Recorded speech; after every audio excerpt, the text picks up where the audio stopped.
Hey, what is up everybody? This is Steve Reach coming to you here. Good morning, good morning. This is the first good morning video that I have honestly made in a long time. I have been awake for probably about a half hour. I woke up this morning and turned on my TV. I thought I would check out the WWE Super Showdown live from Melbourne, Australia, which went down sometime tonight. I stay up. I watch New Japan Pro Wrestling once a year for their big WrestleMania-like show, the Wrestle Kingdom show.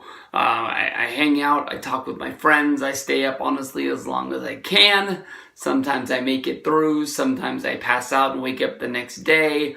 But there was no way in the world that the Super Showdown was even on my schedule. I didn't know when I was going to watch it, if I was going to watch it.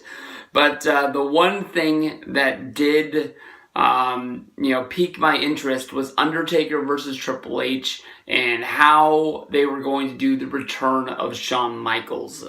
So I woke up this morning approximately about 6:30. I went to the WWE Network thinking that the show was still going to be on.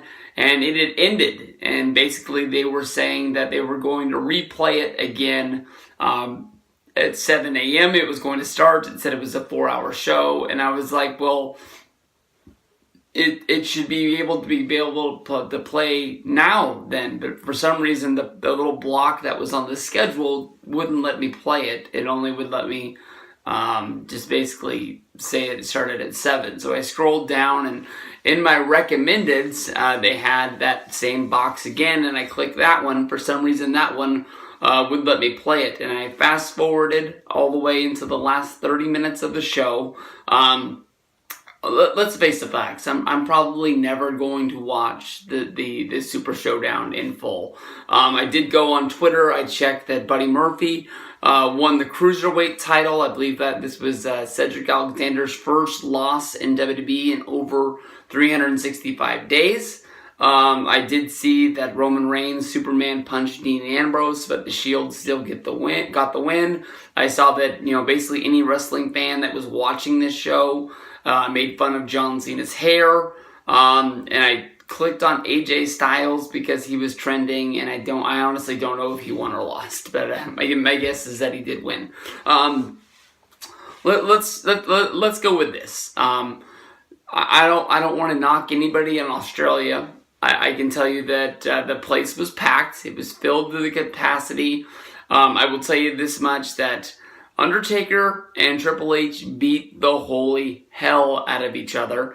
And I don't think that they really got the crowd response that they were looking for, whether if this is because it's somewhere that WWE's never ran before and they didn't mic it as well, but it looked like WrestleMania. It didn't feel like watching WrestleMania at home. And I know that I've been to more WrestleManias in the past years than I've seen live, and sometimes I'll go back and I'll watch matches that I remember being there for at WrestleMania, maybe just being like, man, that place was freaking rocking, and it just didn't translate that well on TV. But I'll tell you that when there was twists and turns in the Undertaker versus Triple H match, I felt like the Australia crowd was just sort of sitting there watching it, like they were watching a TV show, and there wasn't pops, there wasn't oohs, there wasn't ahs. Maybe it's like watching New Japan. When I started watching that took a whole new sort of turn for me, because the crowd in Japan is really quiet as well. I've never really watched any wrestling from Australia, so maybe that's just the way that they watch it. But I mean, even at the finish of the match, they were shooting off the fireworks and all this and that. Maybe the fans were tired for being at I don't know if there was a pre-show 5-hour show, and we're just ready to go. But I'm not sure. But I mean, I was in my bed. I was trying to be quiet. But, I was, just sort of how you watch wrestling and you see somebody get hit with a sledgehammer or the chair. I will tell you that, if I'm not one to really give match ratings, but if I was giving a match rating, I think that honestly one of the things I would knock this on is just crowd response. It was almost like they were, wrestling in front of nobody. But when you look out into the crowd, there was millions of people out there. So that was kind of crazy. The one thing that I wanted to see was how they were going to bring back Shawn Michaels. And Shawn was ringside. Shawn, I guess Shawn shaved his head. I didn't really see that coming, but he's sort of rocking that really short, stubbly hair. The same thing that basically Triple H does. Somebody finally got to him and said, hey, it's time to, let go of, what you got, there. So, this was the first time that honestly I really noticed it. But he was there wearing the Shawn Michaels t-shirt that they're selling. He had the cowboy hat on. He didn't really have, wrestling attire on. But, a little piece of me thought that maybe he was going to be a little bit more suited up. But at the same time, I wasn't surprised to see him out there like that. But this is supposed to be getting us closer to Shawn Michaels getting in the ring at Crown Jewel, wrestling in the tag match against Brothers of Destruction, and then maybe even wrestling in a singles match in the United States at Survivor Series. So we'll have to see what goes on with that. But this match just basically had twists and turns going back and forth.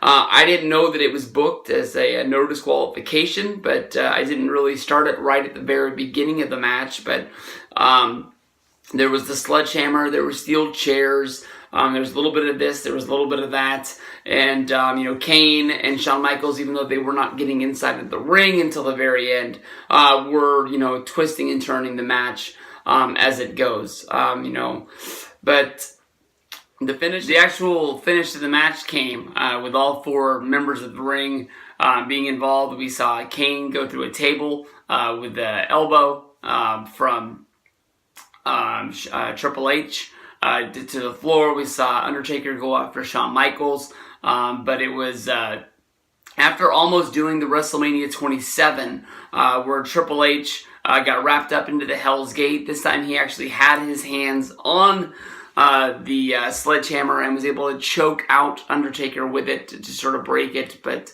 Undertaker got rolled up 1, 2, 3. Mike Chioda actually got knocked out by the Undertaker at one point after Triple H kicked out of the tombstone, made the 1, 2, 3. And then we had all four members sort of come together, hug, and celebrate, much like the WrestleMania 28 thing, sort of looking off into the thing like, man, this is really it. And then we see the flashback to Monday with the double choke slams. Actually, I don't know why Kane didn't choke slam Shawn Michaels.